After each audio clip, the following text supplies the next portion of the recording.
اعوذ باللہ من الشیطان الرجیم بسم اللہ الرحمن الرحیم اللہم صلی علی محمد وعلی آل محمد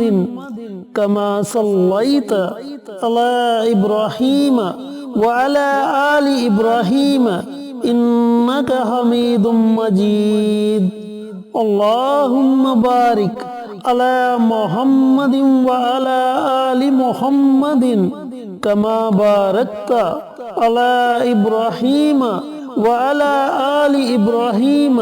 انک حمید مجید۔ آصف اسلامک ٹی وی کے پیارے دوستو، السلام علیکم ورحمۃ اللہ وبرکاتہ۔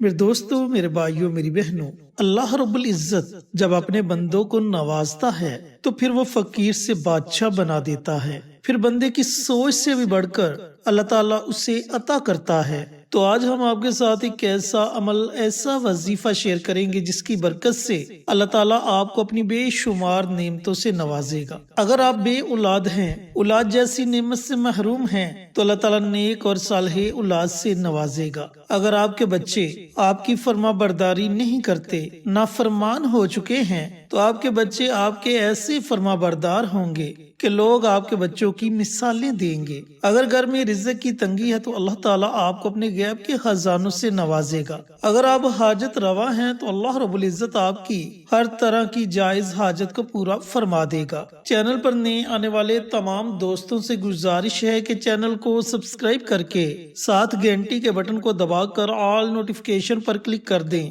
تاکہ میری ہر نئی آنے والی ویڈیوز کی اپڈیٹ آپ تک بر وقت پہنچتی رہے۔ جزاک اللہ۔ دوستو، آج جو عمل آپ کے ساتھ شیئر کریں گے، یہ عمل قرآن پاک کی ایک چھوٹی سی سورت اخلاص کا عمل ہے۔ اب سورت اخلاص کی فضیلت میں اپنی بارہا ویڈیوز میں آپ کے ساتھ شیئر کر چکا ہوں کہ اس سورہ مبارکہ میں اللہ رب العزت کی تعریف بیان کی گئی ہے، اور اس سورت کا نزول نبی کریم صلی اللہ علیہ وآلہ وسلم پر اس وقت ہوا جب کفار والوں نے آپ سے اللہ رب العزت کی ذات اقدس کے بارے میں سوالات پوچھنے شروع کر دیے کہ تمہارا رب کون ہے، کس چیز کا بنا ہوا ہے، کیا کھاتا ہے، کیا پیتا ہے، کب سوتا ہے، کب جاگتا ہے۔ تو اللہ تعالیٰ نے فوراً سورت اخلاص کا نزول فرمایا، جس میں فرمایا گیا کہ اے نبی، کہہ دیجئے کہ اللہ ایک ہے، اللہ بے نیاز ہے، نہ اس نے کسی کو جنا، نہ اس سے کوئی جنا گیا، اور نہ ہی کوئی اس کے مقابلے کا ہے۔ اس سورت کی اتنی زیادہ فضیلت ہے کہ نبی کریم صلی اللہ علیہ وآلہ وسلم کا فرمانے علی شان ہے کہ اگر ایک مرتبہ سورت اخلاص کی تلاوت کر لی جائے تو اللہ تعالیٰ 1/3 قرآن پاک پڑھنے کا ثواب عطا فرماتا ہے، اور دوستو اگر 3 مرتبہ سورت اخلاص کی تلاوت کر لی جائے تو اللہ تعالیٰ ایک مکمل قرآن پاک پڑھنے کا ثواب عطا فرماتا ہے۔ دوستو، اگر آپ دنیا میں کسی بندے سے کوئی بات منوانا چاہتے ہیں تو آپ اس کے پاس جاتے ہیں اور اس کی تعریف کرتے ہیں، پھر اس سے اپنی بات کو منوا لیتے ہیں، اور جب آپ اللہ رب العزت کی بار بار تعریف کرو گے تو یقین جانیں کہ آپ جس بھی مقصد کے لیے یہ عمل، یہ وظیفہ پڑھو گے، اللہ تعالیٰ اس میں آپ کو ضرور کامیابی عطا فرمائے گا، لیکن شرط یہ ہے کہ مقصد آپ کا جائز قسم کا ہونا چاہیے۔ اب سورت اخلاص کا یہ عمل، یہ وظیفہ آپ نے پڑھنا کیسے ہے؟ وظیفہ پڑھنے کا طریقہ کار اچھی طرح سن لیں اور سمجھ لیں۔ دوستو، آپ نے روزانہ اول آخر درود پاک کم از کم 3 مرتبہ اول آخر درود پاک پڑھ لے، اور درمیان میں 100 مرتبہ سورت اخلاص کی تلاوت کر لیا کرے۔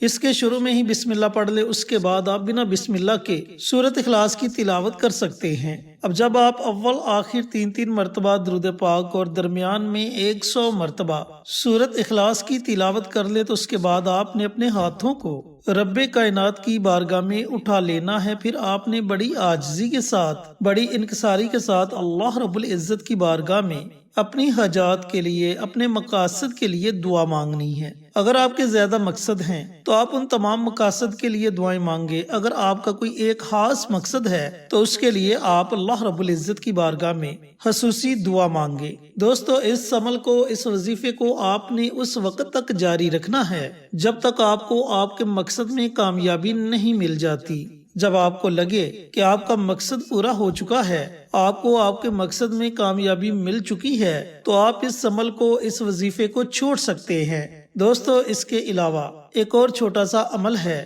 جسے آپ نے روزانہ پڑھنے کا معمول بنا لینا ہے، اور جب تک آپ کی زندگی ہے آپ نے اس عمل کو روزانہ پڑھنا ہے۔ یہ عمل ہے توبہ استغفار کا۔ دوستو ایک بات اپنے ذہن میں بٹھا لیں کہ انسان ہونے کے ناطے ہم سے روزانہ کوئی نہ کوئی گناہ ضرور سرزد ہو جاتا ہے، اور کچھ ایسے گناہ سرزد ہو جاتے ہیں جن کا ہمیں پتہ بھی نہیں ہوتا۔ تو جب ہم توبہ استغفار کا عمل کریں گے، اللہ تعالیٰ کے آگے روئیں گے، گڑ گڑائیں گے، اللہ تعالیٰ سے معافی مانگیں گے، تو اللہ تعالیٰ ضرور معاف کر دے گا۔ اور ویسے بھی اللہ رب العزت کو توبہ استغفار کا عمل سب سے زیادہ پسند ہے۔ یہ عمل اللہ تعالیٰ کو اتنا زیادہ پسند ہے کہ جب بندہ تنہائی میں بیٹھ کر اپنے گناہوں پر ندامت کے آنسو بہاتا ہے، اللہ تعالیٰ سے معافی مانگتا ہے، روتا ہے، گڑ گڑاتا ہے، تو اس وقت اللہ تعالیٰ اپنے اس بندے کا ذکر فرشتوں کی محفل میں کرتا ہے۔ اللہ تعالیٰ فرشتوں سے فرماتا ہے کہ اے فرشتوں، آج میرے اس بندے نے مجھ سے صلح کر لی، میرا یہ بندہ اپنے گناہوں پر ندامت کے آنسو بہا رہا ہے، اپنے گناہوں کی معافی مانگ رہا ہے، حالانکہ اس نے مجھے دیکھا نہیں، لیکن اس کے باوجود یہ جانتا ہے کہ اس کا کوئی رب ہے جو اسے معاف کرے گا، پس تم گواہ رہنا، میں نے اپنے اس بندے کے تمام گناہوں کو معاف کر دیا۔ یہ عمل اللہ تعالیٰ کو اتنا زیادہ پسند ہے۔ اللہ تعالیٰ فرماتا ہے کہ اے میرے بندے، اگر تیرے گناہ سمندر کی جاگ کے برابر ہیں، اگر تیرے گناہ ریت کے ذروں کے برابر ہیں، اگر تیرے گناہ درختوں کے پتوں کے برابر ہیں، اگر تو اپنے گناہوں سے زمین اور آسمان کے خلا کو بھر دے اور تم میرے در پر آ کر سچی توبہ کر لے، شرط یہ کہ تیرے ساتھ شرک نہ ہو، تو میں تیرے ان تمام گناہوں کو معاف کر دوں گا۔ تو میرے دوستوں، میرے بھائیوں، میری بہنوں، آپ نے روزانہ 100 مرتبہ استغفار کی کسی بھی دعا کو پڑھنے کا معمول بنا لینا ہے، اور اگر آپ کو استغفار کی کوئی بھی دعا نہیں آتی تو آپ صرف اتنا پڑھ لیا کریں، استغفر اللہ، استغفر اللہ، استغفر اللہ۔ یہ ایسا مبارک عمل ہے جو ہمیں دنیا میں بھی فائدہ دے گا اور آخرت میں بھی فائدہ دے گا۔ اللہ رب العزت سے دعا گو ہوں کہ اللہ پاک یہ مبارک عمل، یہ مبارک وظیفہ مجھے بھی، میرے تمام بھائیوں کو، میری تمام بہنوں کو پڑھنے کی توفیق عطا فرمائے، اور صدقہ جاریہ سمجھ کر دوسروں کے ساتھ شیئر کرنے کی توفیق عطا فرمائے، تاکہ آپ کے ساتھ ساتھ دوسرے لوگوں کا بھی فائدہ ہو سکے۔ پیارے آقا کی پیاری پیاری سنتوں پر عمل کرنے کی توفیق عطا فرمائے، 5 وقت کا نمازی بنائے، صراط مستقیم پر چلنے کی توفیق عطا فرمائے، آمین۔ انشاءاللہ پھر کسی نئی ویڈیو کے ساتھ، اچھے وظائف کے ساتھ آپ کی خدمت میں حاضر ہوں گے۔ تب تک کے لیے اجازت دیں۔ السلام علیکم ورحمۃ اللہ وبرکاتہ۔